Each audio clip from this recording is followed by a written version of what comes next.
I am the son of an oil man. I lived overseas all of my life. I was very fortunate in both having several graduate degrees and being a Marine Corps infantry officer, Marine Corps intelligence officer, and then a clandestine intelligence case officer. I've programmed imagery satellites. I've helped steal signals code books. I've done counterintelligence. I'm basically intimately familiar with the way in which the U.S. government does or does not do the craft of intelligence. What you need to know is I'm a spy saying spying doesn't work. It's costing you $1.2 billion a week to produce the president's daily brief for a guy that can't read. People don't realize this. Apart from the fact that NSA is 1950s mindsets with 1970s technologies, SAIC completely screwed up Trailblazer, Echelon is baloney. 80% of your signals intelligence comes from analysis of patterns. So you don't need to violate privacy. All you need to know is that Schmuckhead is calling Afghanistan once a week. General Shinseki knew exactly what was needed to make Iraq go right, and Paul Wolfowitz lied to Congress and said they'll receive us like liberators and stuff. If I had been General Shinseki, I would have grabbed Wolfowitz by the neck and thrown him down the steps of Capitol Hill. You don't let people lie like that. It's unprofessional to confuse loyalty with integrity. And we have had a failure of generalship in America. Our generals have been too eager to keep their stars and not eager enough to think for themselves and uphold the Constitution. Smedley Butler, the highest decorated Marine, said, war is a racket. War is a racket. War is a racket, and the only reason it's happening is because the American public is lethargic. Blog that.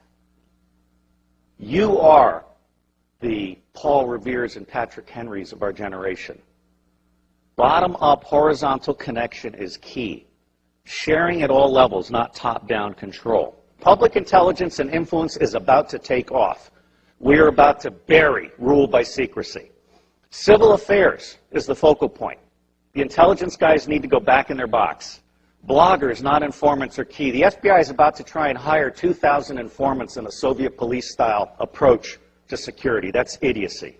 If you bloggers self-organize and attach yourself like leeches to specific issues, corporations, organizations, challenges, whatever, you will be the intelligence Minutemen of this century. The power is in your hands. There aren't enough guns to kill us all, and Halliburton can't build the jails fast enough to keep us down.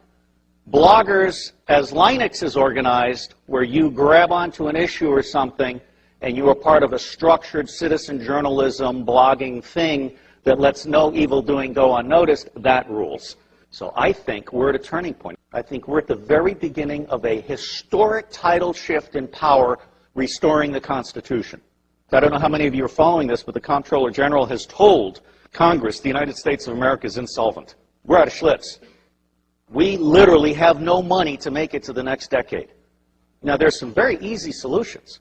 I can eliminate all income taxes tomorrow and have more than enough money to fund the government by using some other guy's bright idea. We tax the Federal Reserve at 0.0006, doubles our money until we decide to put them out of business permanently, because we certainly should not have central banks. We've put together an electoral reform pledge, and it's my view that any member of Congress, any member of the Senate that refuses to sign both the constitutional pledge supporting the Constitution and the electoral reform pledge should be put out of business. And I believe that will be 95% of all of these people. It may be time to literally dump Congress on its ass and start over. The government has gotten stupid to the point that it can't write a statement of work. And so they ask the contractors to write a statement of work, and the contractors write a statement of work saying, you need more of what I haven't been able to sell. And the government says, oh yeah, right, good. Put it in the budget. This is real shit. I can crack all 10 of the top-level threats to humanity in less than 25 years for less than 1/3 of what the world is spending on the military. Blog that. And I will tell you the price of buying back the United States government, it's $500 million a year. In the early 90s, Newt Gingrich and the Republicans got together. Their plan is now on the street. It's been exposed by a Columbia professor. They concluded that they could buy the United States government from school board to State House to White House for $300 million a year, and by golly, they did. And every single member of Congress is impeachable for having abdicated their Article I responsibilities under the Constitution and serving as foot soldiers for the president and his mendacious vice president. If you confiscate all the wealth in the world, which I do not advocate, all you have is a $5 bill for every one of the 5 billion poor on the planet. For what we have spent on the Iraq War, I could have given a free cell phone to every one of the 5 billion poor on the planet. I could have taken the 10% residual capabilities on DoD satellites, abandoned communication satellites, and I could have provided free T1 to the Southern Hemisphere. Blog that. That's the kind of stuff we have to do. Because if we don't do that, those 5 billion people, instead of producing wealth that stabilizes the earth, are going to produce plagues, epidemics, criminal gangs, drugged up people. Ralph Peters, a friend of mine, and the bottom line here is the only path to wine, women, and wealth for badasses anywhere on the planet that have no money is guns. And what's happening here is we're at the very beginning. We're just starting to come out of our little eggshell. When the industrial era began, it broke the connection between kinship and trust. And it started treating people as commodities. And then we lost sight of our government and we allowed the corporations to buy the government. The United States of America no longer represents we the people. But you can change that. The reason it's not working today is because we have a military-industrial complex that profits from secrecy and war, and it does not profit from efficiency and peace. Blog that. The bottom line here is that central banking is an evil cancer. These people are selling us credit they don't have so they can take profits they don't deserve out of our pockets. That's nuts. The United States government is constitutionally chartered to print money on the good faith and credit of all of us and not pay interest.